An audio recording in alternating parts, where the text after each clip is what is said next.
Warning: this stream is rated for mature audiences. Viewer discretion is advised.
Ladies and gentlemen, welcome back to the Watch Whitney Wounded Warrior Project Theater and the Arcade Nostalgia Memories podcast. My name is Scotty. I am your host. I'm also known as EBC. To my right is the beautiful Legion Cage, also known as Rob.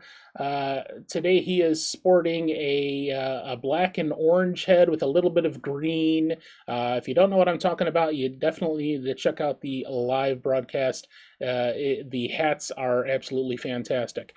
And to his right, the guest of the hour, the man of the hour, the one and only TubaSwan, not to be confused with Tuna Swan, or what was the other thing you call it? I can't remember all these weird names you come up with.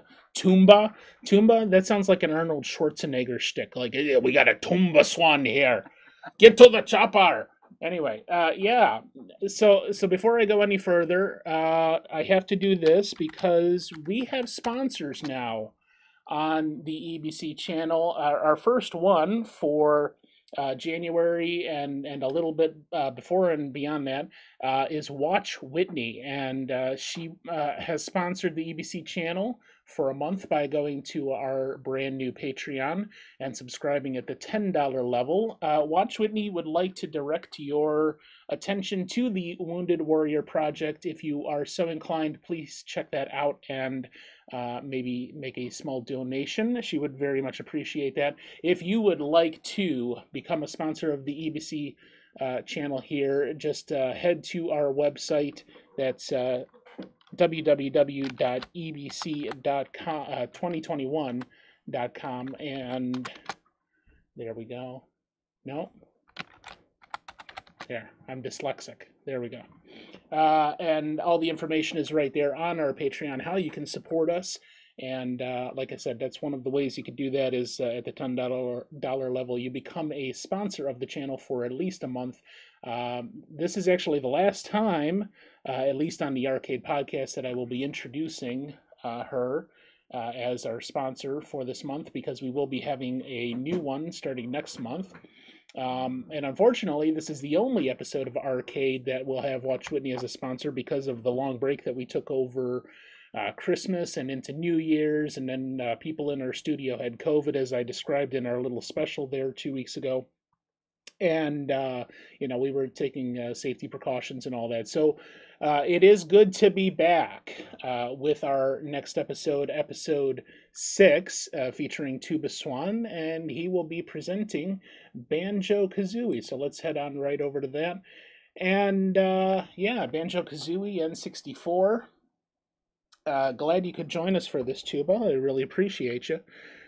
Just a little bit of porting information on that. We had the original with N64 in '98, and then alternate versions. It's not exactly the same version, but alternate versions came out in 2008 for Xbox 360, 2015 for Xbox One, 2021 for the Xbox Cloud Gaming platform, and just now in 2022 for Switch. So if you have not done so, you can check it out on those platforms. But again, the original on N64 in 1998. So, Cage, why don't you give us a little bit of info on the history surrounding Banjo-Kazooie? Alrighty. So, let me take you back. It is Monday, June 29th, 1998. That is 23 years, 7 months, and 1 day ago. Bad boy Billy Clinton was still in the Oval Office in the United States. Tony Blair was still the UK Prime Minister. Top 5 songs in the USA. Brandy and Monica's The Boy Is Mine. Shania Twain's You're Still the One. Next, Too Close. Mariah Carey's My All. And Usher's My Way. I only know one of those.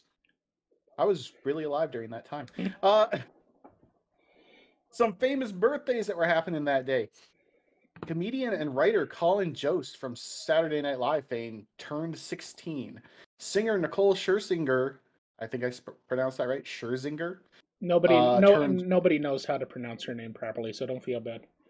That's fair. The girl who remained famous after the Pussycat Dolls broke up, she had turned 20, and actor Gary Busey had turned 54. But most importantly, Banjo-Kazooie launched on the Nintendo 64.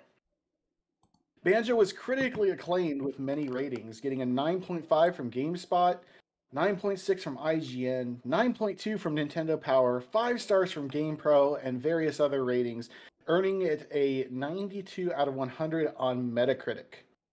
The game garnered rave reviews from some editors, calling it, quote, the best 3D action-adventure game they had ever played, and, quote, a worthy successor to Super Mario 64. The game had sold over 117,000 units worldwide by the end of 1998, and as of 2007, over 1.8 million copies had been sold in the US alone. As Scotty already mentioned, the game was kind of already ported to various platforms, but not only that, it was the first in the game series of 5 different games, being followed by Banjo-Tooie, Grunty's Revenge, Banjo Pilot, and Banjo-Kazooie Nuts and Bolts. Banjo has also made cameo appearances in such games such as Sega All-Stars Racing and Super Smash Bros. The game was actually originally made by a team of 15 people that originally worked on Donkey Kong Country 2 for the Super Nintendo. And some of the original team members actually went on to form their own studio and released a spiritual successor a few years ago called Yooka-Laylee. Very much in that same vein of Banjo-Kazooie. So that's a little bit about Banjo-Kazooie. All right. So, the Banjo-Kazooie, we've been looking at more recently with our guests quite a few of the N64 games. We had Normcore Gaming with Star Fox 64. Then we had Rageful Riot OG with Ocarina of Time, and now Tuba with Banjo-Kazooie. And what I think you're gonna find, and of course, as we continue on with this series, we're going to have a broad spectrum of different ages of people and the types of games that they play. And eventually, I think we even have a couple of guests coming up once everything is confirmed that do tabletop and dice games. So it's going to cover a wide range of topics, but in talking to like the people in our community and other people that I know that I was going to try to bring on here as a guest, there's a lot of people right in that same age range, which is the 25 to 35 range, which those are the people that typically grew up with the N64 platform and maybe the first iterations of PlayStation and Xbox. So we're probably going to see quite a few more as the series develops here. But I find it interesting that seems to make up quite a bit of a large contingent of the gamers that stream on Twitch and the ones that we've come in contact with just in our community and a little bit beyond, seem to pretty much fall in that age range, and these are the games they grew up with. So we will, like I said, be going beyond that just a little bit and looking at a wider range of games and ages to them, not only from the older stuff, the stuff that came out in the early 80s and on up, but stuff that is newer than this too. We'll definitely have some guests coming up here that the game that they want to present is much newer than that, and we already have done some of that with like Borderlands 2 and Halo 3 in previous episodes. So we're going to take a short commercial break, and we're going to come back for the first part of the playthrough of Banjo-Kazooie. We have a good recording here of Tuba playing through it, and we'll jump right into that as soon as we return. Stay tuned. Okay, welcome back. So we're going to start the playthrough now that Tuba has graciously provided us. And Tuba, why don't you start by telling us like some of the backstory of Banjo-Kazooie and where that story ends up going into the, as you're playing through the game. Well, story-wise, I'm just gonna bring up a fun little fact. Initially, Banjo-Kazooie wasn't supposed to be Banjo-Kazooie. It was actually originally called Dream. But it never ended up being developed, and Banjo was actually a side character developed for that game, and they fell in love with it and built their own game. And then once they got into it, they made Banjo-Kazooie, where the story is Grunty is just a witch who believes herself to be the most beautiful in the world, loves to speak in rhymes about absolutely anything that's going on. And she finds out through her cauldron that Tootie, Banjo's sister, who actually plays the flute, which is why her name's Tootie, is actually deemed the prettier one. So she kidnaps Tootie, and then Banjo is basically going to try and save her through the help of special moves that are given by Bottles the Mole. Okay, so sorry, go ahead. So one of the first things I noticed about this that seems to be far different than some of the other forms of gameplay is that it looks like right off the bat you have this function where it's Banjo is the bear and Kazooie's the bird, right? And you've Correct. got that ability to go through and like anytime you do a jump, and then you've got a glide function that you can readily access right from the beginning. Well, there's actually two options. There's you can go through and learn all the moves through basically like a mini tutorial through the game, or you can tell Bottles that you already know what you're doing and you're just ready to go. So you can unlock the very basic moves right from the get-go. Something I wish would be in more modern games. Right. So that glide function is actually the main reason why Kazooie exists in this game. They wanted Banjo to have the ability to go over larger gaps. So giving a bird in his backpack gives him basically a second jump to make it over the larger gaps. Yeah. But like I've seen some of that similar function, with the chicken in Ocarina of Time. You know, you grab the chicken and then you're able to glide. But it seemed like, you know, this was much more an integral part of the storyline that Kazooie is always with Banjo. Yeah. It's nice to have Kazooie with Banjo, and it definitely gives all these different move sets. Right off the bat, you get a whole bunch of moves that use Kazooie's the beak just to kind of pound through everything.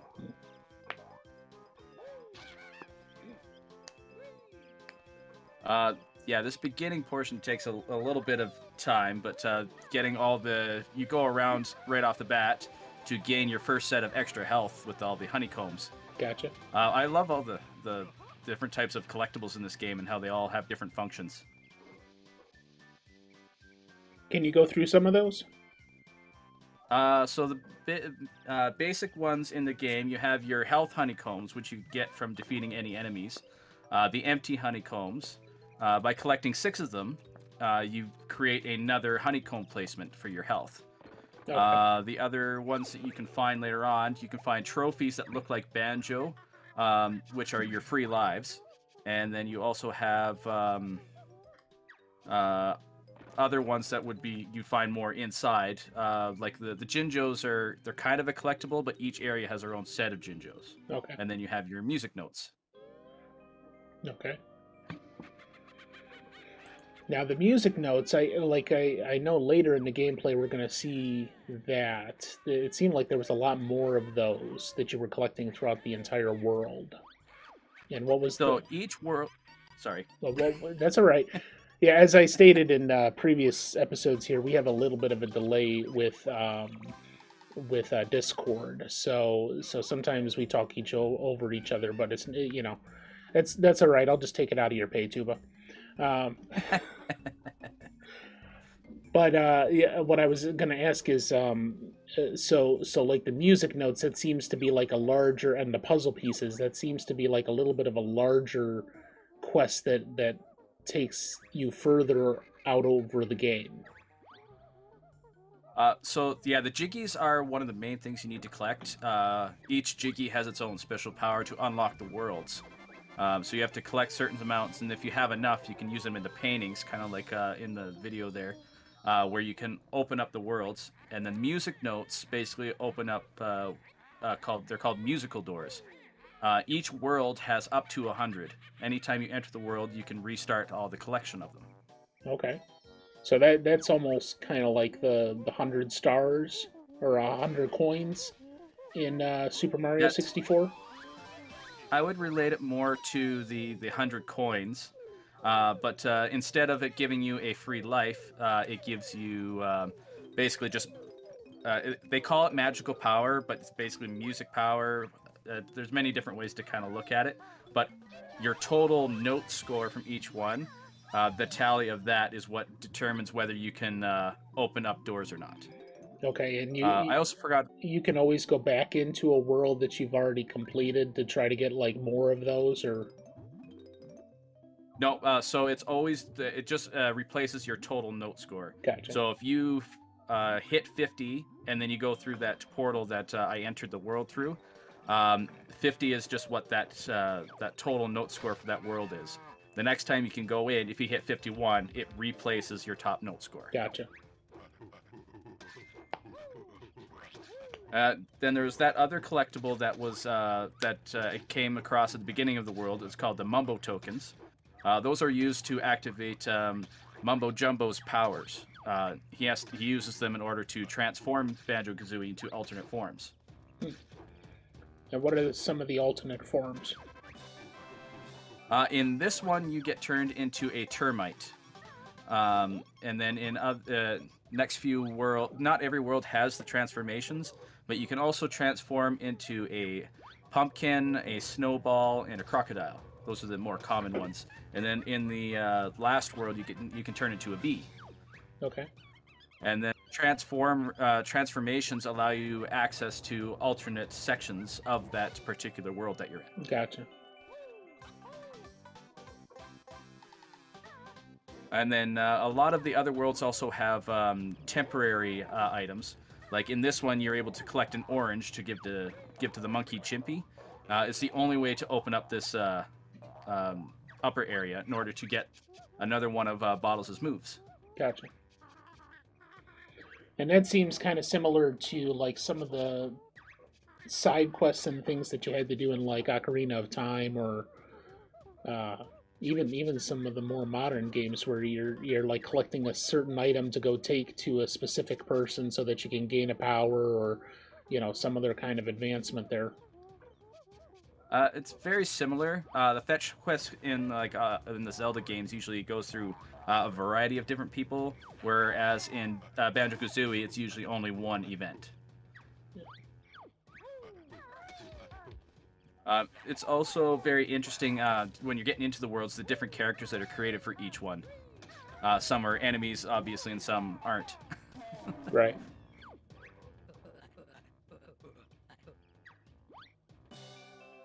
So there is, I forget how many moves exactly there are in this game, but you're only able to access certain areas in each area once you get the moves.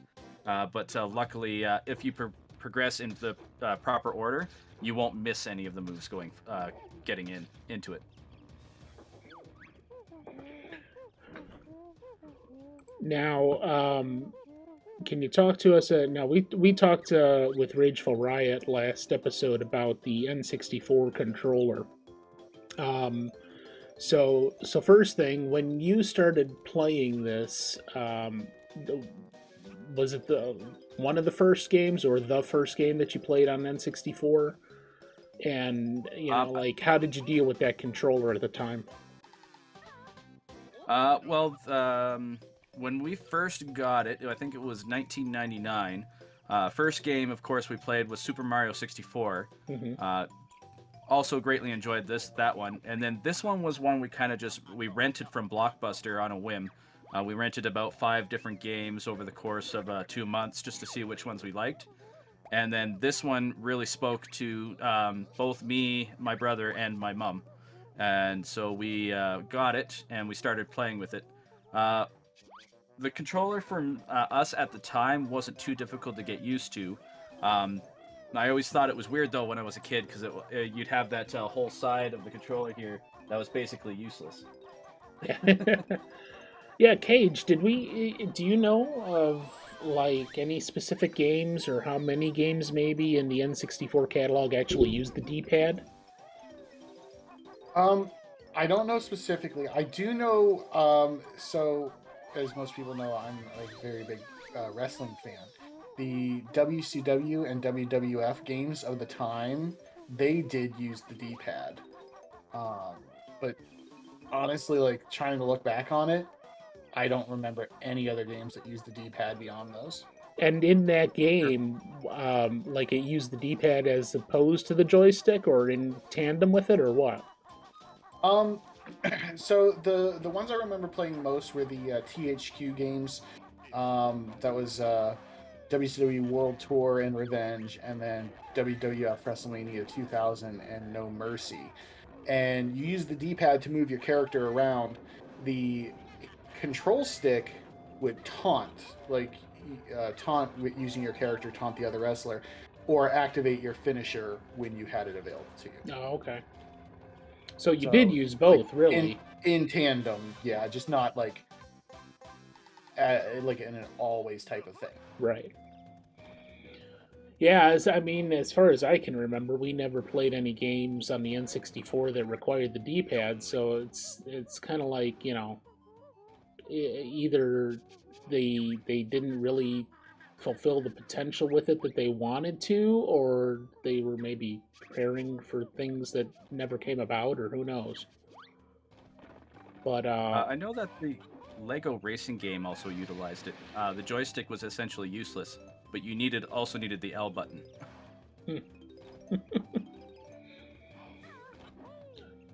But who knows what Nintendo people think, because they often come up with weird, crazy shit all the time, you know. Yeah, but with the N64, so like, okay, so the N64 had that, you know, essentially just it was called a weird controller, but it gave us, you know, it's not the first home console with an analog stick, Right. but the first like main home console, I would say, with an analog stick that ended up evolving, you know, to us getting dual analog sticks on the PlayStation 1 and going from there and effectively changing video games and controls forever. So you call it a weird looking controller, but Nintendo again, you know, like they were changing the game. Yes, yes, I will agree with that. And they had quite a few firsts in the field over time.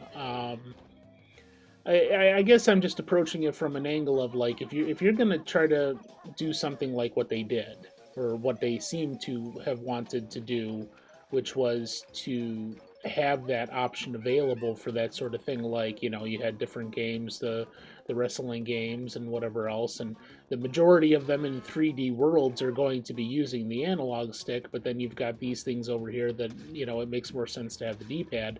And it just seems like they didn't necessarily put as much effort into trying to utilize everything that was there, you know.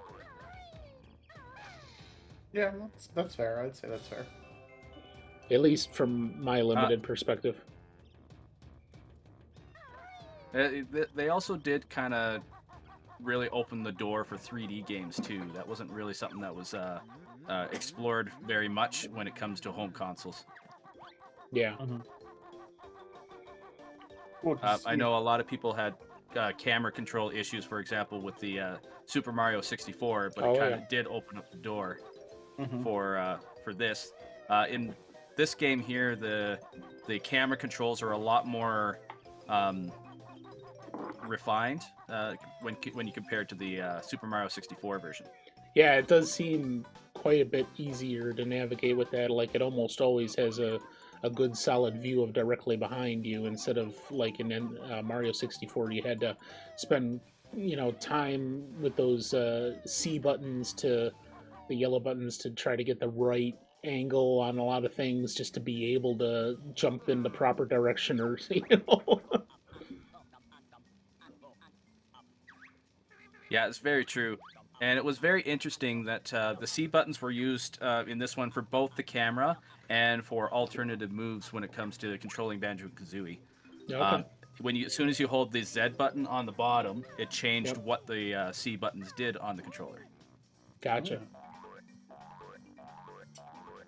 That's the trigger button, right? Yeah. So you have the C buttons here, right? Your A and your B, and then that would be the Z button. Right. Because of the Z button down here, that's why whenever you see modern controllers, rather than calling it the trigger button, it says ZL on the bottom. I don't know if you guys ever see that, but it does say ZL rather than RT, like the trigger. Okay, so you'd have an L and an R, and then a ZL and a ZR, potentially. Yes. Okay. I did not know that, actually.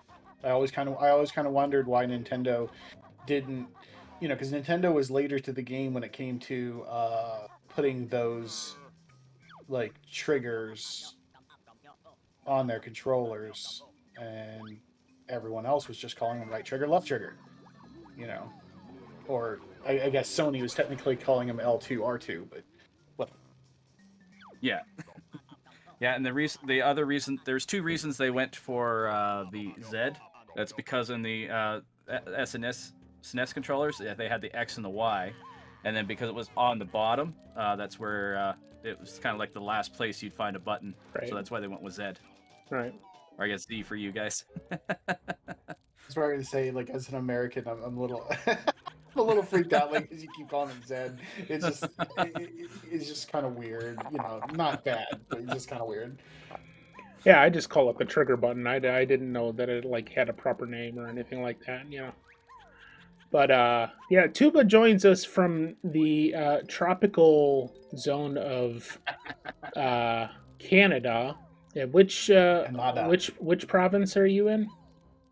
I'm in Alberta, Alberta, around the central portion of it. where it's so cold that you can see your nipples like 3 feet in front of you, right? Yeah, Scotty, pretty much. you just described outside for us too. So I mean, it's not any Yeah, different. yeah, it's pretty damn cold in Ohio too. So yeah. It's actually quite warmer here right now. It's actually like 9 degrees Celsius. What is that in American? Let me pull up the I don't know. 48 degrees Fahrenheit. Wow, it is much warmer there than it is here. Practically having a heat wave here, man. According to my computer, it's. Hey, calm down over there. According to my computer, it's 22 degrees Fahrenheit here, or 22 degrees American, as Scotty said. Yeah, yeah. I mean, America and all that. You know, I'll tell you one thing. As far as like, yeah, we're getting kind of off topic here with the game, but as far as like the metric system goes, like to me, centimeters, millimeters, you know, liters, all of that on the base 10 system makes so much sense. Why the hell we have inches and pounds and all this other imperial crap that you know is very complicated is beyond me. The temperature wise though, like I don't know if I could ever easily convert to Celsius simply because, and even though I know it's not that big of a deal, but yeah, that Fahrenheit is has always been like, you know, relatively home for me, and I think that would be kind of like a difficult transition. But I've always wondered after learning in school how simplistic and beautiful the metric system is, why the hell we use what we use here in America. Mm-hmm. From what I've heard, it basically boils down to stubbornness. Probably. I mean, that sounds like America. Yeah, that's a defining characteristic of everybody here. You know, you gonna change for the better? Nah, we don't need that shit. You know. Yeah, getting back into the game. This is kind of the first music door that I was telling you guys about. In order to proceed to the next area, you have to have a minimum of 50 music notes total. Gotcha. I was gonna say, and I saw like you were running around in the transformed state as a termite. Yes. With the Mumbo Jumbo's powers, you have the ability to go outside of the world, but you can't go too far because his power is limited to his skulls for that particular area. Does he transform back if he gets too far away? Yes. So one thing that a lot of speedrunners do will probably is to transform, get the extra jiggy that's outside of the world, and then try to just leave rather than going back to Mumbo because it takes that extra time to transform. Gotcha.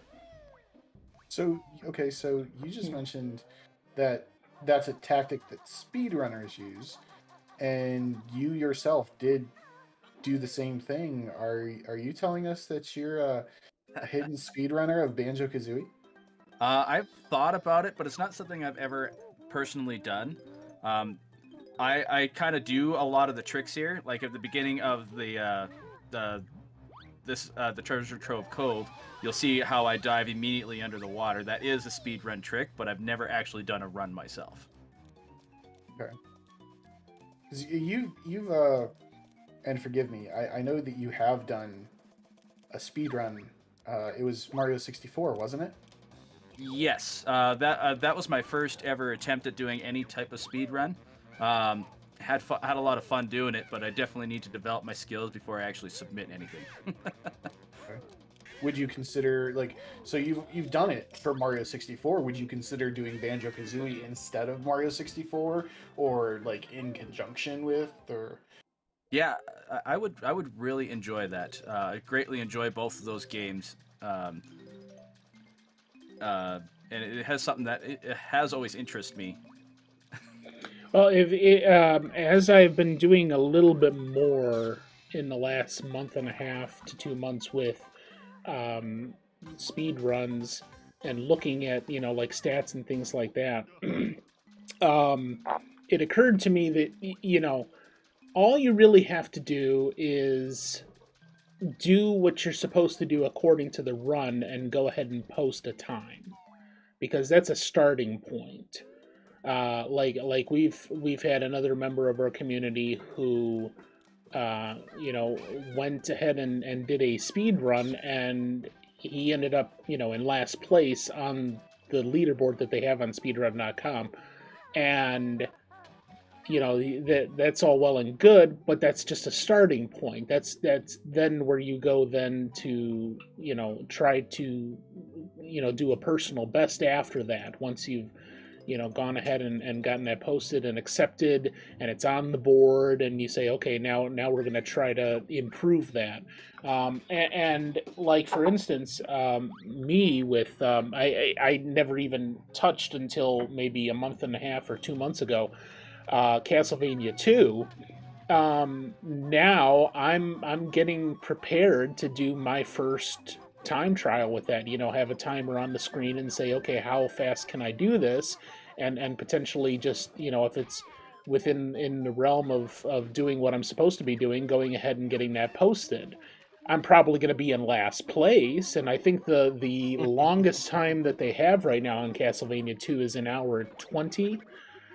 Uh, but in just the general things that I've been doing, playing the game and trying to hone, learning exactly where I need to go to actually beat it, and beat it efficiently, or efficiently for me, that I'm right around that time, an hour 15, an hour 20. So all I have to do is make sure I have everything set up with my timer on the screen, and I'd probably go ahead and stream that, and uh, do my run for that and submit it to the website, and there I am. I'm like I said, I'm going to be in last place or very near the bottom, but that'll be my posted time, and then from there I would move on and see if I could do better. And this is the first time I myself am looking at potentially doing a speed run with something that I've learned well enough to be able to do that. And I think too, but I've watched you play this and Mario 64 and a couple other games like this well enough that you could do the same thing. Just get to a point, maybe with a little bit more practice, that you're efficiently beating the game every time, and then just going ahead and setting up your timer and having it ready to go and see how you do. Fair enough. Yeah, no, when I did the Super Mario 64 one, I did look at my time from the Twitch stream, and I actually wasn't in last place, but I never did submit my my video or anything. Right. You had a timer on the screen and everything for that? I did. Okay. Well, hey, man, you just gotta take the initiative. Yeah. I was gonna say, Scotty. So you'd mentioned doing Castlevania. By the power of Google, I am on speedrun.com currently, and all you got to do, any percentage, 2 hours 51 minutes 9 seconds is currently the lowest spot on the leaderboard at 53. Yeah, I think I was looking at any percent glitchless, for the simple fact that I did not want to try to exploit any glitches. Okay. But yeah, you're absolutely right there. So I mean, any time I could post, and it would work for that category as well. But yeah, I mean, it really doesn't. It doesn't take a lot. At least from what I'm seeing on speedrun, is that as long as you follow the rules, it doesn't matter what time it is, they will put you in on the list. So then, obviously, you want to go ahead and try to beat and rebeat your personal best so that you can get a better time over the time that you spend playing the game and improving. But like it really doesn't, at least as far as I'm concerned. I'm looking at that and I'm like, okay, so I just post my time and then go from there. It's a good starting point to me as to how you would want to do speed runs and then continue from that point. Especially me, who, like I say, I'm not a gamer and I've never even considered that sort of thing until now. And maybe with a limited number of games, especially with now this game Castlevania 2 that I didn't even play until maybe 3 months ago. And it was that time that I took watching Doom and Saf and Meggles play that. Welcome, Meggles, by the way. And yeah, going through that and seeing how each of them attacked the game in their own way and got through it efficiently and then posted pretty decent times. And I think Saf is number 4 on Castlevania 2, at least on any percent, if I recall correctly. He has a bunch of different records in various places depending on the thing. Not to take anything away from Tuba right now, but well, you mentioned Meggles here. Tuba's going to have a world record here pretty soon in Banjo-Kazooie, so then we can talk about that one. And I do have a question about your. Again, we're kind of off of Banjo. I have a question about your Mario 64 run, but congrats, Meggles, on your completing your whipless run of Castlevania 2 recently. Yeah, so, congratulations! Nice. Tuba, so your speed run of Mario 64. Do you remember your time, and was it a 70-star completion or was it 120? I went for the 70-star because it was starting to. I had some stuff I had to run off to that day. Mm-hmm. I can't remember the exact time. I think it was 8 hours or something. Okay. I think the VOD is still up, but I'll look at that up later. Okay.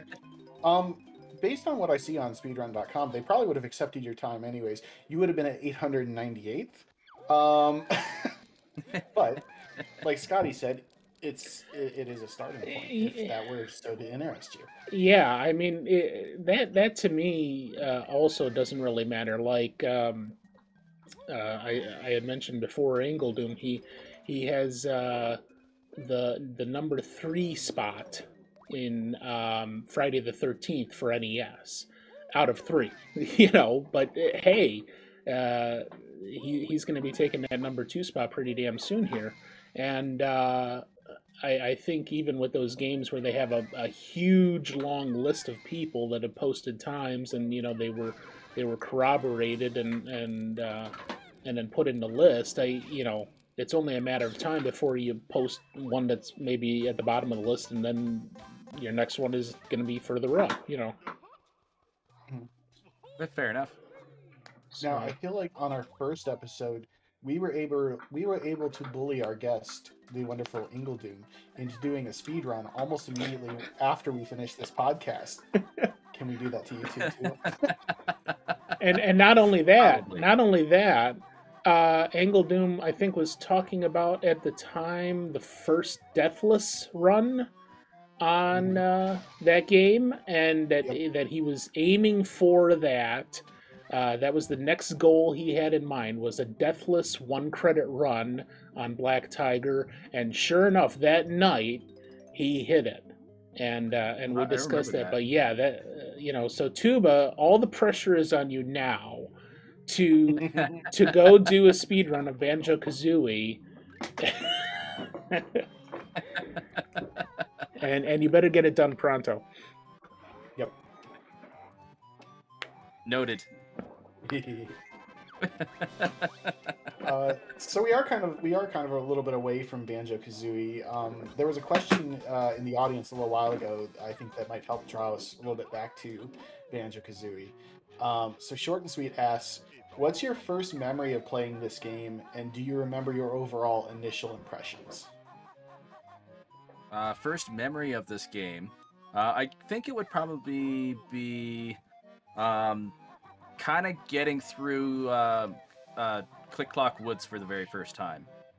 Anyone who's played through the game knows how how difficult that world is, and in order to get all of the stuff on it was definitely a tough one to do. All of my earlier memories are very, very blurry because I was playing this one when I was quite young. Well, As it for my was 23 years ago, so How old were Yeah. you when you first played it? I think it was probably about 9 or 10. And you're 55 now?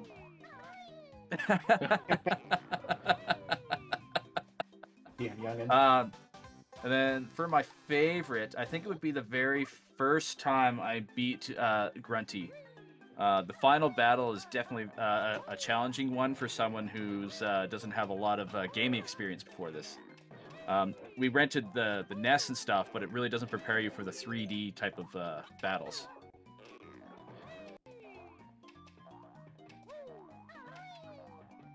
I think I answered it. Thank you. And thanks for too short and sweet 8402 for that question. Yeah, and if anybody else has any questions, please go ahead and post them in chat.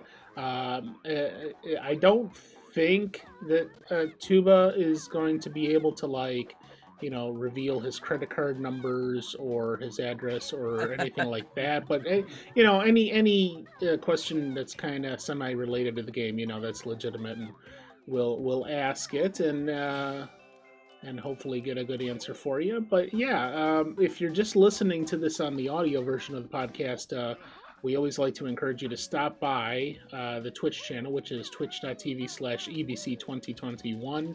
And that way you can see the live version of the podcast where we actually recorded, and you can see the gameplay of our guest. And we do them about every 2 weeks. Sometimes that schedule gets a little screwed up because of in real life things that we got going on, all of us, and scheduling and whatever else goes on. Like I said, we wanted to try to do this episode 2 weeks ago, and just ended up having too much going on to make it happen. So and as I stated before, that I wanted to try with the schedule to get about 14 episodes in for the first season all the way through the end of May. That still looks about right, pretty decent. We'll see where it goes from there. But yeah, we definitely will have quite a few more at least in the first season. And then as long as everything goes according to plan, we'll be up and running for season 2 in the fall. But yeah, just want to encourage you to stop by the channel and watch the live broadcast. They're always a hoot to actually see the gameplay and interact with the people we have here. So once again, that's twitch.tv/EBC2021, and I also direct you to the website, which is www.ebc2021.com, where I have the full schedule posted. And you can see what's coming up on our channel, including other special events that are going on in relation to our channel. Some of the other streamers that we work with or are in the community, they've got special events coming up, like our last guest, Rageful Riot OG. He just hit, not too long ago, 666 followers on Twitch, and so he's going to be doing a 12-hour horror stream on his channel on February 5th. So, wanted to mention that, and I put his event on our schedule. And, of course, all the other EBC information is there. So check that out when you get a chance. And otherwise, we'll still be doing, the audio version of the podcast here about every 2 weeks through the end of May. And we'll see what we can come up with for you. I've got quite a few guests lined up, and we're also going to be exploring a little bit different format with some of the guests coming up. It's going to be pretty much about the same, but you definitely want to stay tuned, because we've got some things in the works with the podcast and the EBC channel that you're really going to want to check out if you've enjoyed it thus far. So that's pretty much it.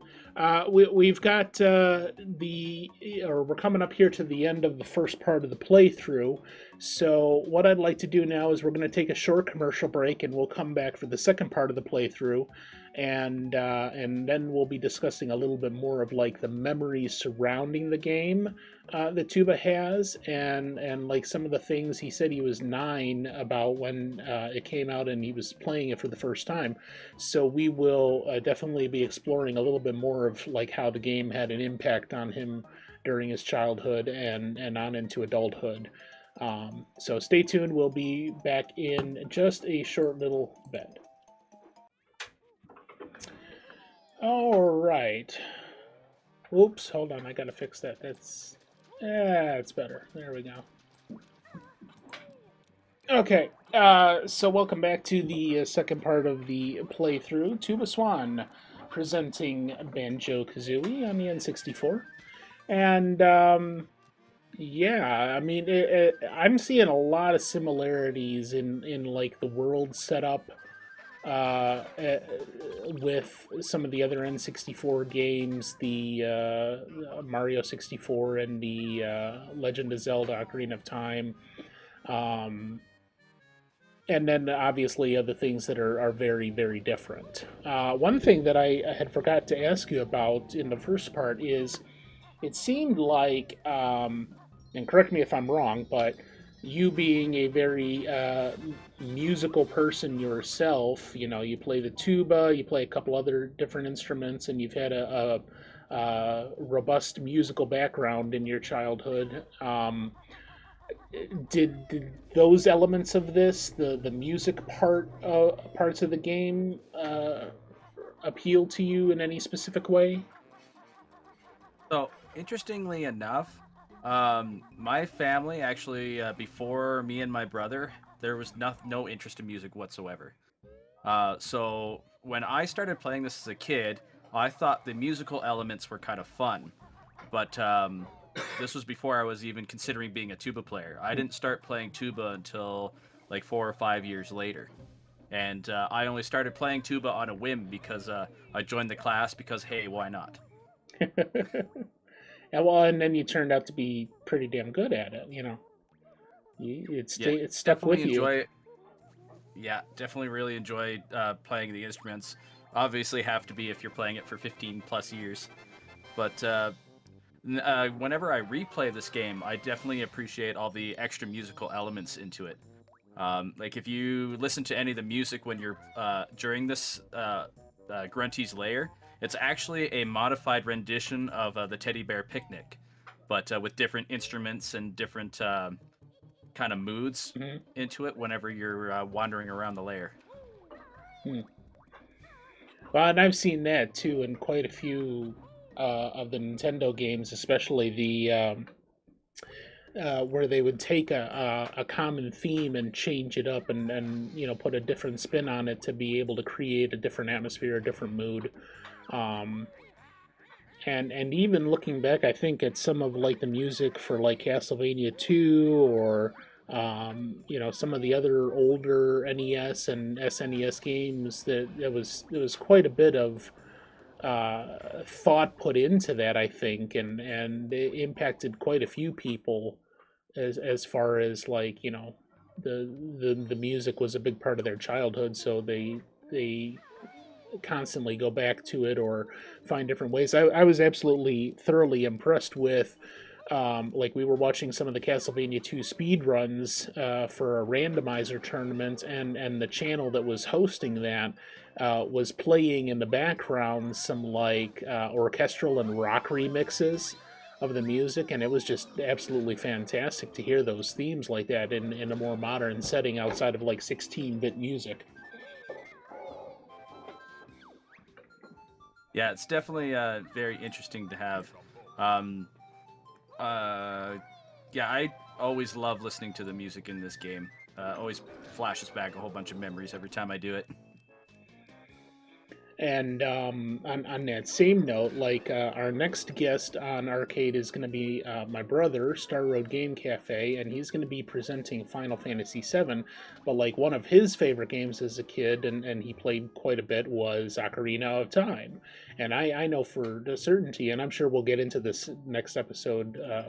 A lot of the music that he had heard during that game, playing that, and on into adulthood definitely impacted like some of the things that he was doing musically himself, or some of the music that he was into. And same thing, I mean, Nintendo came up with some fantastic music themes for that sort of thing, so I'm not surprised that it had that kind of effect on you. Do you remember anything specifically, or like any type of imagery or things in your memory that pop up like when you hear some of these themes? I think the biggest one actually for me is actually the opening theme for specifically this game. Um, I forgot to kind of play it when I did the recording of this, but it literally just goes through Banjo playing a banjo and Kazooie playing on a kazoo, Hmm. and they just run around. Then Mumbo jumps in and goes through an assortment of different instruments. It actually is what got me interested in playing multiple different instruments. Cool. And what is your repertoire there? You told me this previously, but like besides the tuba, what else do you play? I mostly play a bunch of brass instruments. So I play the tuba, the euphonium. I played trombone when I was in the jazz band. I've also played a little bit of French horn when we needed some parts covered. And I've dabbled in trumpet. It's still sitting up there over my shoulder. uh, but and then beyond outside of the brass, I have touched on electric bass and guitar, but those were mostly personal stuff, but never really went anywhere with it. You know what? Yeah, we didn't talk about this. I'm gonna put you on the spot. We didn't talk about this before, but on your channel, you actually have a channel redemption where uh, someone in the chat can request that you play tuba live on stream. Do you happen to have anything ready to go, and you could uh, give us a little sampling of what you do on your own stream with that? If you'd like me to, sure. Absolutely. Let me pause our playback here so we got some nice quiet and Yeah, it's sitting here. Why not?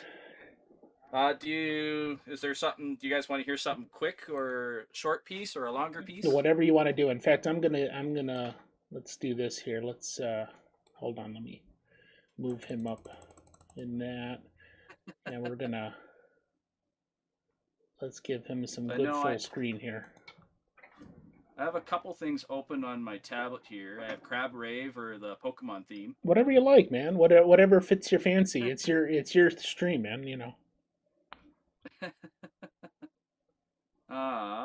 Sure. I'll do the Crab Rave. I know a lot of people really like that one. Crab rave, crab rave, crab rave. All right.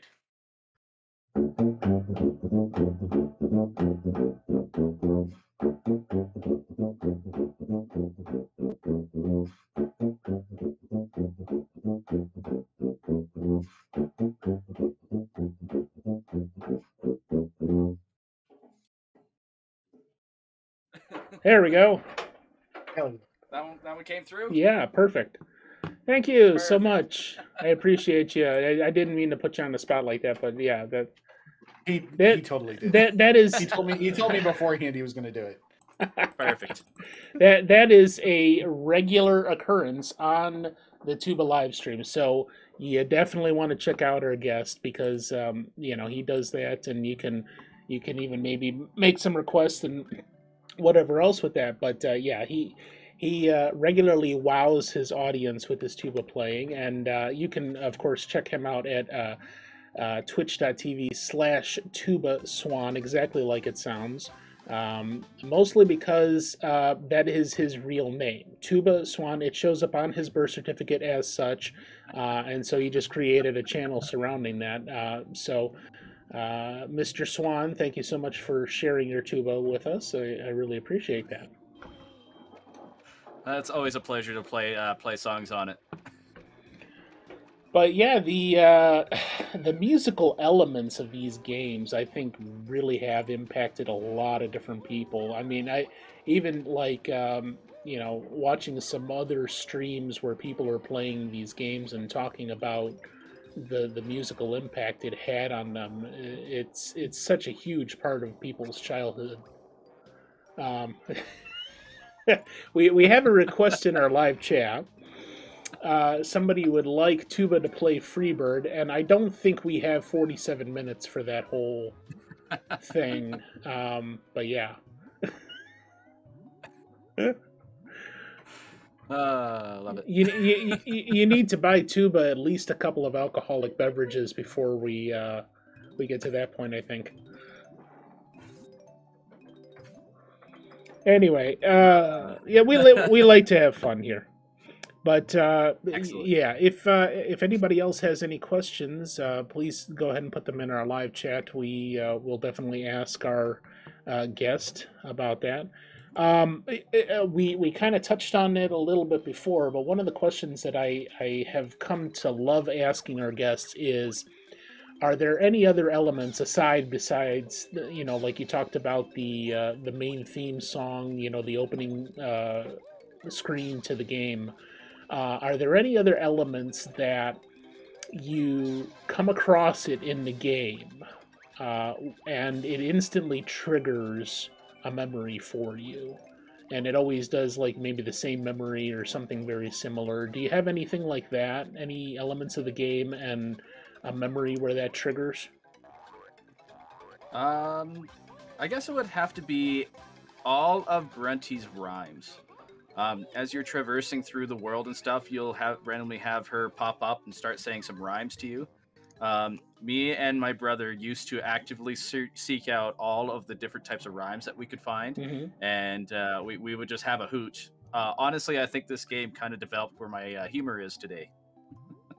So I love all the different puns and the different rhymes that you find in this. Oh yes, and Tuba is definitely the king of dad jokes in our community. Aside from one other streamer that we have who's actually named King of Dad Joke, but yeah, we've got a couple, and you're definitely up there as like the man to go for eye rolling, groaning jokes that just kind of leave you going, "Oh my god." Honestly, the bigger the groan, the better the pun.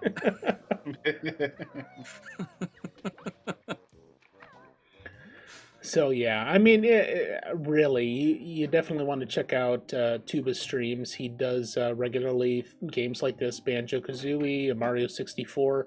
What else do you regularly have in your repertoire, Tuba? I know I definitely changed up a lot. Lately, I've been playing some more of the modern games. I know, like Horizon Zero Dawn's going to have a sequel later on coming up, so I have been playing the original to kind of refresh the story, and then the new Pokemon game that came out. Mm-hmm. What is that, But Arceus? Yeah, the Legends of Arceus. I've been quite happy with how the game is. I was a little skeptical at first about some elements, but overall, I'm quite happy. Now that just literally came out a couple of days ago. I have yet to get a chance to watch some of our community members playing that, but it apparently is getting rave reviews. Yeah, it came out Yeah, on Friday, and um, Tuba, you were like in a. You guys weren't playing together because the game is not multiplayer, but like you were in a Discord chat with the Joho and Mr. Wrong for a few hours, like as you guys were playing through the game, right? yeah, that was a lot of fun. We were all kind of roughly in the same spot at the time, and definitely everyone was getting hyped up in the chat and stuff. And then we hit a point where we were all kind of having a bit of fun, and it was interesting, kind of seeing everyone experience the same things and hearing the different reactions from everyone at the same time. But overall, it seems like just about everybody's really enjoying that. Yeah, obviously there is some complaints towards it. Obviously the graphic one is the biggest one, but overall it's really well done. Now that also just came out not too long after Brilliant Diamond and Shining Pearl, right? I mean, that's only what, 2 months old? Yeah, so Brilliant Diamond and Shining Pearl weren't actually planned to be released at the exact same time, but they were making this game, and the remakes of Diamond and Pearl have been highly requested Hmm. for quite some time. So Nintendo Game Freak kind of slammed it out in order to release kind of both in sequence, because the Legends of Arceus is actually supposed to be a pre-game to the Gen 4 remakes. Okay. So. If that makes sense. Yeah, but yeah, I just found, to me, I found the timing kind of odd, the way they were releasing those, but that makes sense. So getting back to Banjo-Kazooie, what specifically that maybe you haven't mentioned thus far in our podcast here is the appeal of this game for you? Like, what draws you back to this now that you're an adult and it still holds that maybe not only a nostalgia factor, but just the entertainment and enjoyment factor? Why do you keep heading back to it? It's hard to say specifically what it is that keeps drawing me back in, but I love how much thought and process that Rare put into this game. You have all of the very unique characters that you get to experience, like Clanker here on screen, for example. He's just a whale shark that is used as a garbage disposal. I mean, that And so naturally that's how you use a whale shark, right? definitely. And then even though the game, the control sequence for 3D games was still in development at the time, in my opinion, they kind of started to get everything kind of figured out by the time Banjo-Kazooie kind of came out. So it's very enjoyable for me as playing modern games and playing these retro games and still getting very similar gameplay feel.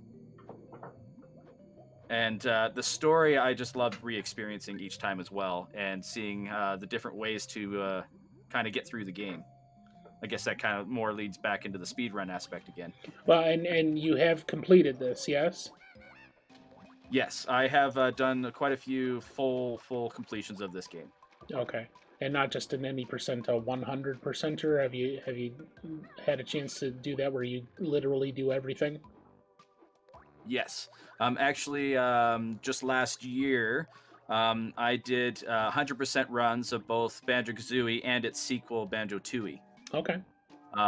Banjo-Tooie is definitely much more difficult to do the 100% on, but it was very still satisfying to do it on both. And you said you were looking at about 8 hours for an any percent or a 100% on this? On this one, I don't remember what my exact time is. It's the 8 hours is for Super Mario 64. Oh, that's yeah. I have not yet timed myself on this one.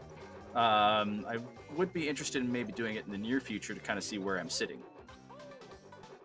Yeah, even just for fun, to have a baseline for where you want to go from that. Maybe setting up some new goals to reach for as you continue. Not only just necessarily a time, but maybe a style of gameplay. Like I don't mean to keep bringing the attention back to myself, but like Castlevania 2, I've been doing recently. And I find that the different ways in which you can complete the game gives you totally different gameplay styles, feels to it, and what you're actually going for. And that definitely matters, I think, to like the speedrun aspect of it, how you want to complete the game, and not only exploiting glitches and things like that, but the strategy and methodology for actually getting to the end in a certain amount of time. And Definitely makes sense. you probably know this game inside and out well enough that you could do that. You know, articulate a specific strategy to determine how best to do what you want to accomplish. Yeah, when I did my recent 100% run of it, it took a couple refresher portions of some of the areas to remember where some of the items are. As you can see in this one, you can see me kind of running around trying to figure out where some of the collectibles and stuff are. Mm-hmm. And I wonder also along the same lines as some of these other things we've been talking about for speedruns, if somebody eventually is going to come up with a randomizer or something like that hack that makes the gameplay quite a bit more difficult or just totally turns some things around and gives you a whole new experience. That would be very interesting to see. I don't know how a randomizer would work specifically for this game. Yeah, it's hard to say, but I mean, generally the randomizer just takes the idea that you've got enemies in certain places and items to pick up in certain places, and then it just changes all of those places, and makes it so that you're running across something in an unexpected area. So maybe that wouldn't necessarily work for something like this, if, like you were talking about the abilities where you go through this transformation and then you can only go so far with that.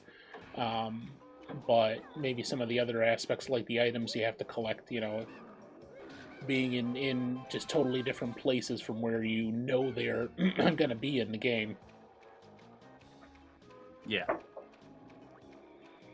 Yeah, it's hard to say if it would work for this one, but it would be interesting to see. You talk about different ways to play and different experiences and stuff too. Just out of curiosity, while you guys were talking there, I like looking things up. I do it all the time. There's actually on a website that I go to, there actually is a ROM hack for Banjo-Kazooie. It's called The Legend of Banjo-Kazooie: The Jiggies of Time.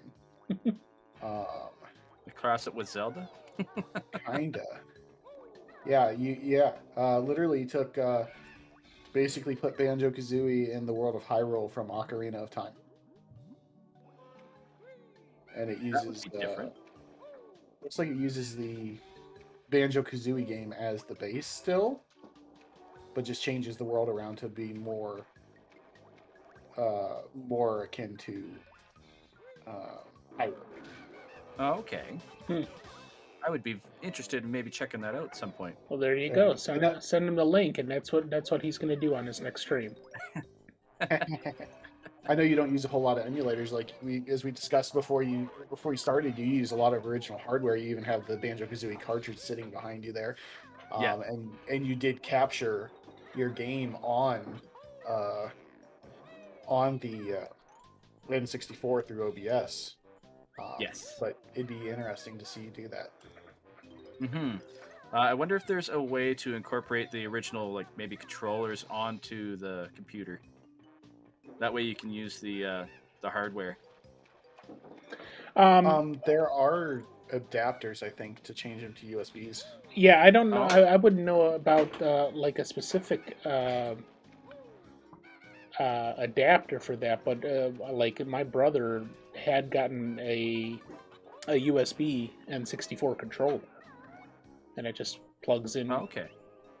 To the USB port like normal, and then we were trying to do some other stuff with taking an Xbox or Xbox 360 controller and using it for certain games, like the one specifically I was looking at was Fall Guys on Steam, and how to make that work with a controller, any controller on Steam really, and we pretty much all you have to do is get a mapper program that assigns the hotkeys to the controller buttons, and then set it up. But talk to my brother about that, because he's got all the knowledge on the controllers that are available for that sort of thing. Like we also recently set up my mom, who, you know, she's not a gamer by any means, but back in the day she was big into original NES Tetris, and we Okay. set her up with a used console, and because of mobility issues, we set her up with what's called 8-bit Do, is the company that makes wireless NES controllers. So it plugs right into the front of the console, and then you actually have a wireless controller that has a battery pack in it, and you plug in the charge, and then you can be however far away, and it doesn't rely on a cord. But yeah, Okay. he's got a lot of information. Yeah, we can probably even dive into some of that in the next episode when he's our guest, on what's available in those departments for controllers to work with emulators, or the wireless stuff to plug into actual consoles. Um, and he's got a lot of information available on that, so we could probably dive into that next time. Sweet. Yeah, that sounds like it would be a lot of fun. Now, what do you use to capture? If you're doing mostly consoles as opposed to emulators, what are your primary methods for capture to not only be able to play on your computer, but also then stream that content to Twitch? So for any of the modern consoles, of course, you could just use a generic HDMI capture card. I personally use the Elgato HD60. But when it comes to the older consoles, I actually use um, a USB device. It's actually a Roxio VHS converter. Roxio. I've got something that's almost very similar to that, with the composite inputs, that was made by Hapa. And I had gotten that not for gaming, but because I wanted to record live cable TV onto my computer. And it worked for that exact same purpose, just running the TV signal through the composite and then through a live recorder on the computer. And it turns out, yeah, that's the best way, as far as I could see, to do some of this older console gaming to capture, because it was all based on composite video inputs. Yeah, it's also very nice. This thing there actually there's almost no delay. It's as if I was actually playing on the computer. Sorry, on the TV. Originally, I had actually bought this thing for converting some of our old VHSs into digital files. Right. Just kind of capture old family videos where the tapes were starting to wear out. And then I jokingly tried it, and I was able to configure the settings enough that it actually registered through OBS. So then, yeah, rest is history. There you go. And how much did that Roxio unit cost you, if you recall? $5 at a garage sale. Oh, there you go. Hey, that works, man. Yeah. Oh, you found one that you put it in a chat cage? USB to N64? Yeah, I was just curious, and yeah, there are definitely N64 controllers that are straight USB. Like, for me, it's not N64, but I mean, I have a SNES controller that's straight USB. So there are N64 ones, or if you want to play with, like, the legit, like, real thing, that adapter actually allows you to plug up to 2 N64 controllers into it. Even offers making the functions turbo. Cool. Can you describe that to me, Cage? Because I vaguely remember that, but I don't remember what it refers to. Making it turbo. Oh, hey, pipe down over there. So basically, any button you press that's a action button, not your movement button. Any button you press would just automatically become like you're sitting there and going like tapping it. Oh, okay. Rapid fire, yeah. That'd be terrible if we were trying to jump.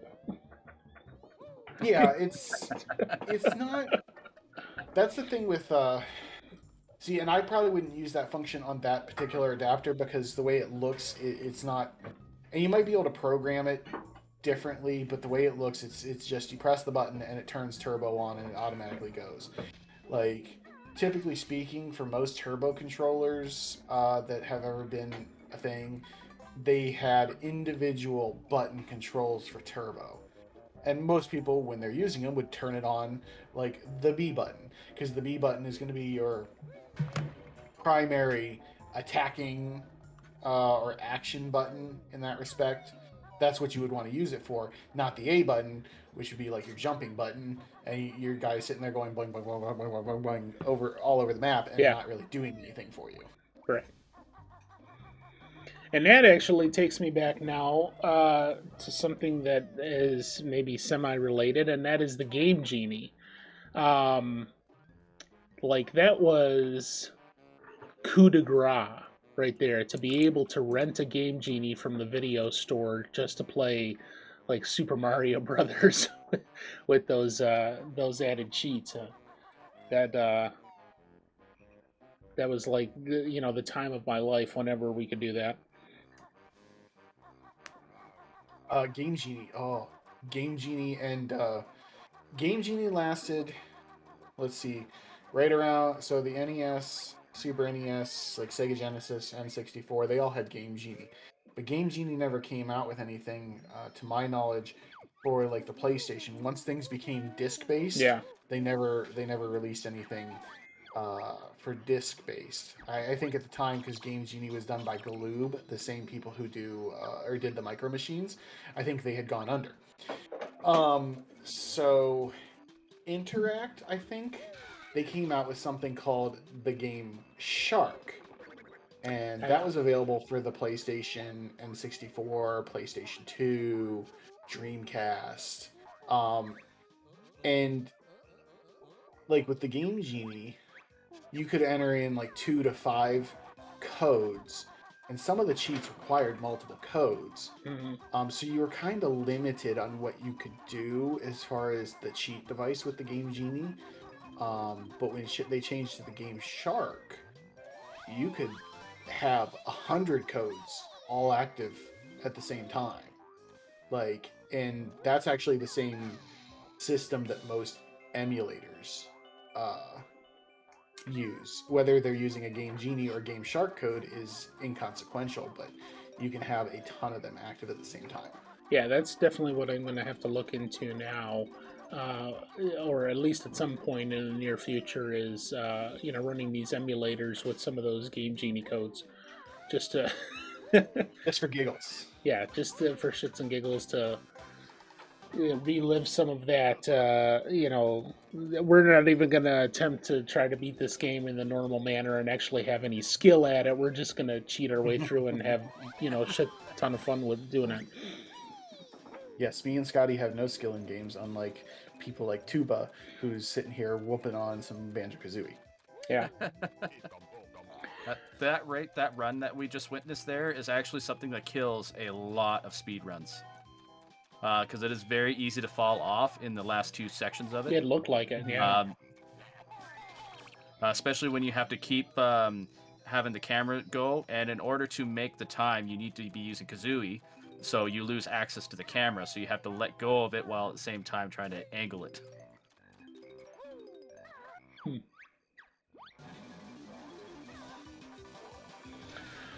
I lost it. Aww. But yeah, speed runs over. Yeah, there's a couple portions that really kill a lot of speed runs from what I've watched on YouTube and stuff. The other big one that gets a lot of people is the ship in Rusty Bucket Bay.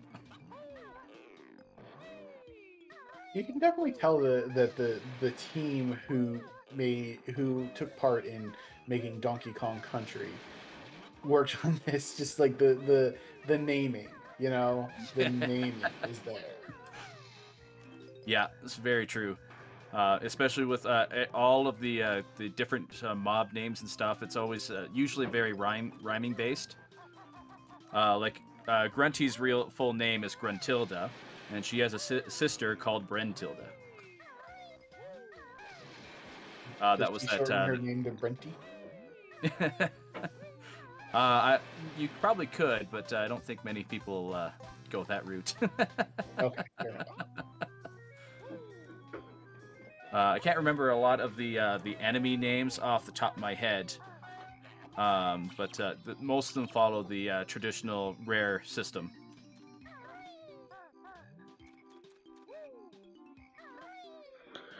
All right. Well, we've got about less than 10 minutes now left in our second part of the playthrough. So, last chance for anybody, if you want to post any questions for our guest TubaSwan in the live chat, please do so now, and we will ask them. As we're coming up to the end of this, is there any other kinds of like memories that stand out for you in regards to this game? Anything we haven't covered thus far? Especially like maybe as it relates, you talked a little bit about like your family and how it was you and your brother that primarily played this. Any other kind of interactions with like your family, your cousins, or friends at school surrounding this game, or anything else of that nature? You know, those types of memories that you really cherish because of this game. Most of my memories associated with this game are more family-based than friend-based. Whenever I played with friends and stuff, we always played multiplayer games. But I know a lot of this stuff, a lot of this game, and probably Legend of Zelda 2, definitely helped me and my brother work our ways into the music that we enjoy. Like stuff like this, where it was the trying to remember the pattern for the different notes and stuff. We'd always write it down, and then we'd maybe eventually try to figure it out on the piano we had in the house. Yeah, I remember my brother doing the same thing with Ocarina of Time and maybe some of those other games. He would, listen to it and then try to recreate it on the piano. Yeah, that was always one of the fun things we like to do. On the Ocarina, like on the Legend of Zelda, we'd try and create songs that we actually knew in real life.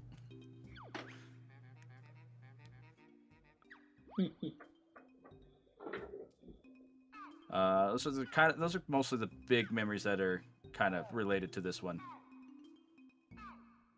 And aside from that, how big of an influence would you say it had on your musical career? I'd say it had a decently big influence on it, because this kind of, in my mind, it made music normal. Like, you don't see this kind of interaction with music in the real world as much, but seeing most of the world kind of around music notes. There's a singing class that you interact with. It kind of made like, hey, you should get into music because music is the normal thing for the world. I don't know what kind of forced me to go over to the tuba itself, but it definitely did have an impact on it. Aside from happenstance. Yeah. sounds like you were like, why not? Yeah, pretty much. It's because he was after the chicks. Chicks dig the tuba. Totally. Oh, is that why I never had the chicks? I was doing the piano, and apparently you can't, like take the piano easily with you out onto the football field, Correct. Not with that attitude. That's why you need a guitar. So, question from the chat again from Short and Sweet. Do you have a favorite level to play? And if so, can you tell us about why it is your favorite level? That would be Click Clock Woods. That one is definitely my favorite level. It's one that has very unique music, and you actually experience the same level in the 4 different seasons. And I always loved that part about it. Walking into the level, you start to take care of an egg, and the egg hatches into an eagle. And every single season, you have to do kind of like a collection challenge, collecting little caterpillars to help it grow. Cool.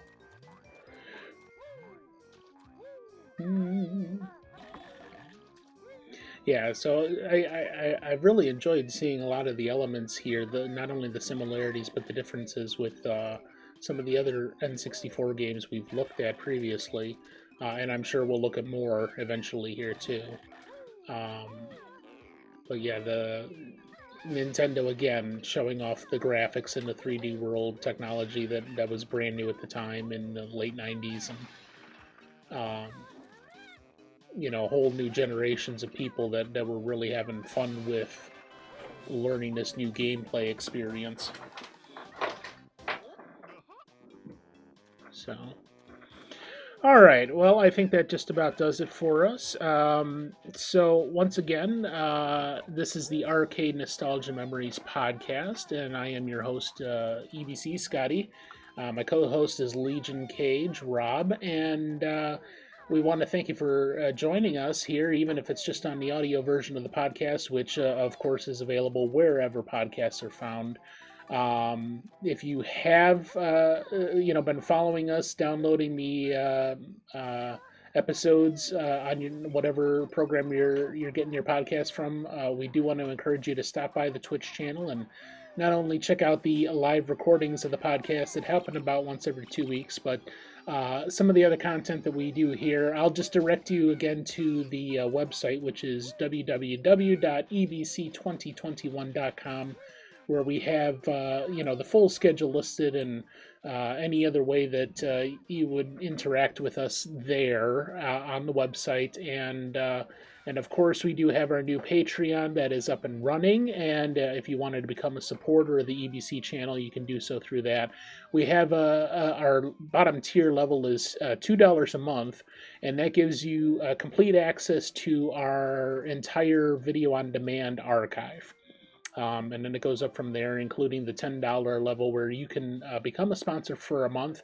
We reach out to you and then we say, okay, we're going to rename our virtual theater for a month after whatever you want to do. This month we're ending up here was for Watch Whitney, and she wanted to have it the Watch Whitney Wounded Warrior Project Theater. We are changing signs for the next one.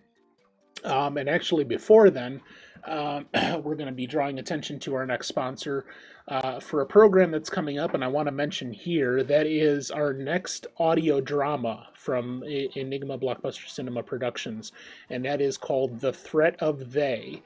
It's going to be premiering on our Twitch channel, EBC 2021. On Sunday, February 6th. So if you're listening to the audio version, which I'm probably going to have uploaded to the RSS feed here early this coming week, probably by like Tuesday or Wednesday is when it's going to drop on the RSS feed. So it's this coming Sunday, February 6th at 8 p.m. Eastern Standard Time, The Threat of They, and that's at twitch.tv/EBC2021. I really hope you can stop by to take a gander at that. We're very proud of the audio dramas that we have come up with. This is actually the third one in the series, and they cover many different topics, and they're loads of fun to put together. So we would appreciate you stopping by to check that out. Again, that is Sunday, February 6th, 8 p.m. Eastern Standard Time, twitch.tv/EBC2021. And the other thing I'll mention before we go is our next guest. That's going to be Star Road Game Cafe, and he's going to be presenting Final Fantasy VII on our next episode of Arcade. That's going to be in about 2 weeks. We're going to be doing the live recording of that show on February 13th, which is also a Sunday. That's the next Sunday after The Threat of They premieres, and that should be, I think, 5 p.m. Eastern Standard Time, but just go onto our website there and look at the schedule because we, at least a week out, it's going to be firm on there exactly when we're doing that. And you can also check out and see when some of the other recordings of the live broadcast are for when we do the podcast. So, once again, my name is Scotty. I thank you for joining us tonight. Arcade Nostalgia Memories podcast. This is episode 6, featuring our special guest TubaSwan presenting his game Banjo-Kazooie. We'll see you next time on EBC for episode 7, and that'll be again in about 2 weeks. Thank you for joining us, and good night. All right. For those of you that have joined us here live on Twitch, once again, thank you. We really appreciate you being here. And you heard me talk a little bit about those things. Let's do the rest of the coming attractions here on the EBC channel. Starting with tomorrow night, our regular public domain movie night. This is what I was going to show last week. And then I got really fed up with the weather here in Cleveland and decided to say, fuck it, we're going to do it next week. So, Little Shop of Horrors from 1960, as Cage had pointed out to me, I wasn't aware or had forgotten it. Jack Nicholson is in this film. So it's a great public domain film. It's not the one with Rick Moranis in it that you are probably more familiar with the singing version, and the one that goes, "Feed me, Seymour."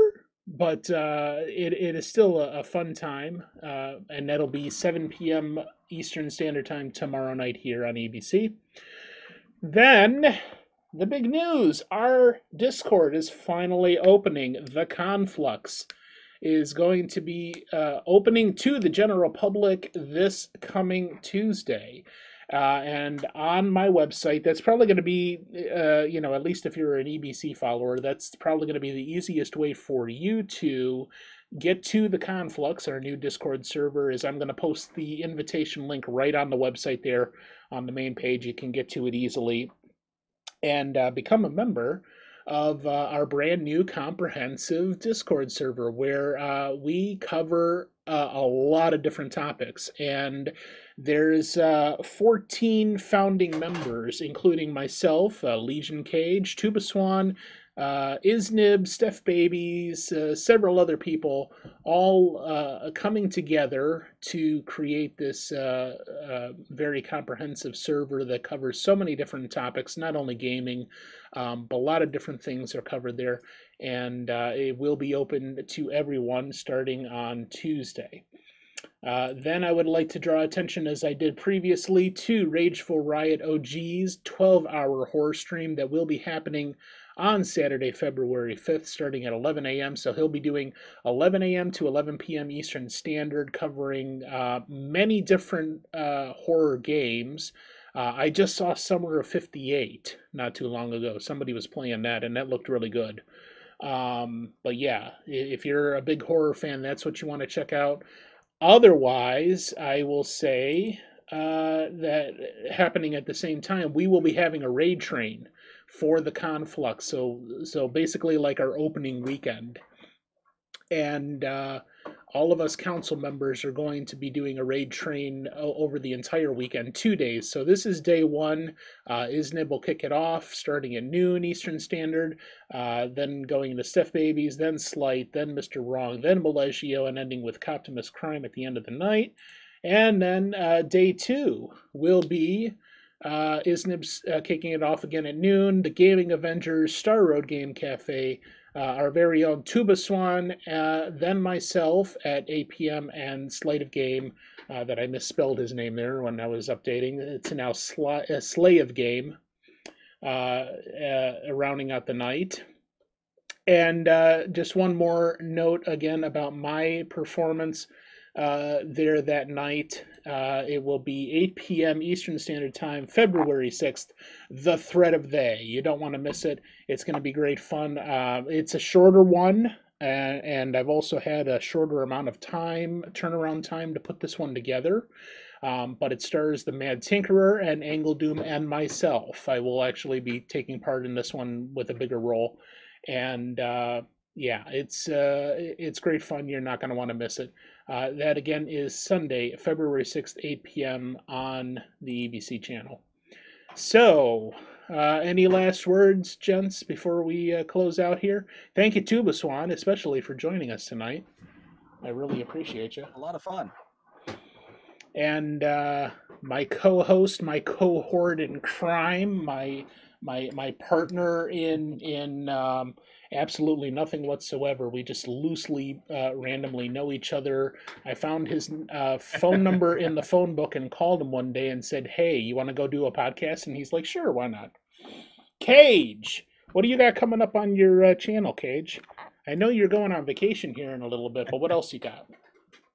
Well, originally there was talk about doing some RAV retro tonight. However, I have yet to discuss this with Short and Sweet, but we both have to get up extremely early tomorrow as I have a 15-hour day and she has her regular Yikes. work days. And I don't have a short day on Tuesday either, and we leave straight from me getting off at midnight on Tuesday to the airport. So I actually have to go make sure that I'm 100% packed. Yeah. So I don't think we will be streaming tonight. So that means I will not be back active on Twitch streaming until at least the 13th when we actually return here for RCADE, unfortunately. Right. I may try to get some kind of stream in that day. I will make sure that I end on time so that way we can start on time, unlike today. Yeah, it's all right. But who needs a schedule? I know, right? Exactly. You know, we do it when we do it, and we do it live. Yeah. I'm gonna do it live. Exactly. So yeah, we'll be gone until the 13th. So I don't know when my actual next stream will be. I did get word today. I think, well, technically yesterday, but I wasn't able to completely function properly yesterday for reasons. That Steph Babies now has the ability to stream again from a capture card, and we will be resuming Pokemon fairly soon. I don't know when because so I don't want to say an exact date, but I'm excited to be able to resume playing Pokemon with Steph with our Soul Link, and especially since you only played one time and you had a horrible 2 months ago tech issues that day, and yeah. So maybe we're looking at probably like the 3rd week of February for that, I would guess. Or yes, there's a small possibility that we may be able to that on, I think it'd be Saturday the 19th, we may start, but we haven't really ironed out details. Right. Because there are special circumstances that fall into those details. However, Short and Sweet just reminded me, I lied. I will be back on Twitch on Thursday. In theory, as long as my cell phone can handle it, we are going to do a live stream from the boat. From port, as we're leaving port. Just to say I did an IRL stream for once. Oh, there you go. And so yeah. Boat stream on Thursday at some point in the afternoon.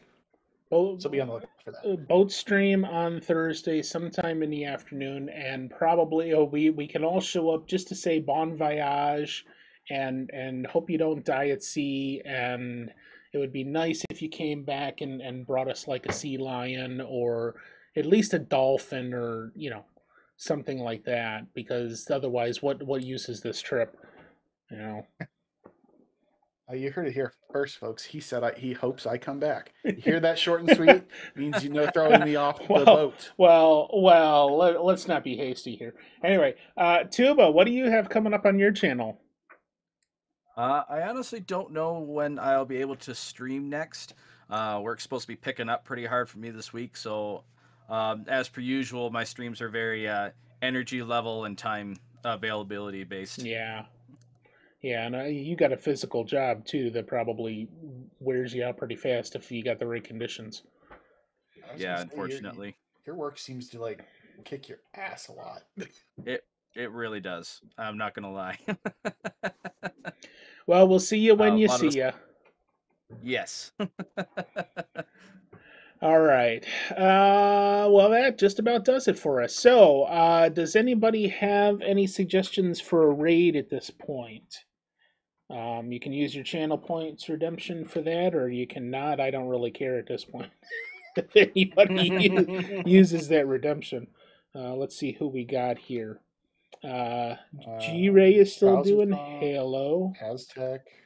and Trouser still doing Halo. Trouser and G-Ray, I think, are doing Halo together. Yes, I believe they are. May is doing Stardew Valley. Herbie is on with some Mega Man 2. Aztec Burrito with Anvil. I never heard of Anvil. Yeah. Herbie is doing, like you said, Mega Man 2, and apparently is going to be involved in a race. Is like learning Mega Man 2 to race. Hmm. Could be interesting. Oh, race on Saturday, he says. Yeah. So, yeah. Tuba says Fatal Swordsman. Even Fatal though he's Swordsman? in the voice chat. I didn't want to interrupt you guys. Okay, that's it. You're fired, Tuba. If you don't Alright. know that you can interrupt us on the stream that you're actually on, no. What am I gonna The do? Canadian in me, what can I say? Can't take you anywhere, dude. All right, let's go see Fatal Swordsman then, as Tuba is our guest, and he's so Canadian nice that he can't even bring it up. We're gonna go do that. So let's. All the people you listed are also great choices. So.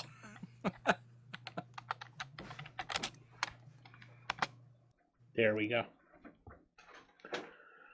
All right. So thank you for joining. We'll see you tomorrow night for Little Shop of Horror, 7 p.m. And then we'll go from there. Yeah, something like that, I guess. I don't know. We just make shit up as we go along. So in any case, don't do anything I wouldn't do, because I'm not going to do that shit at all, ever. Don't even ask. Like Tuba, he doesn't ask anything. He just like kind of, he just unassumingly types random things in chat and says, hey, maybe we can go do this. Anyway, don't do that either, because I'm not going to do that shit. Adios. See you later. Goodbye. Ooh. Go away. Bye-bye.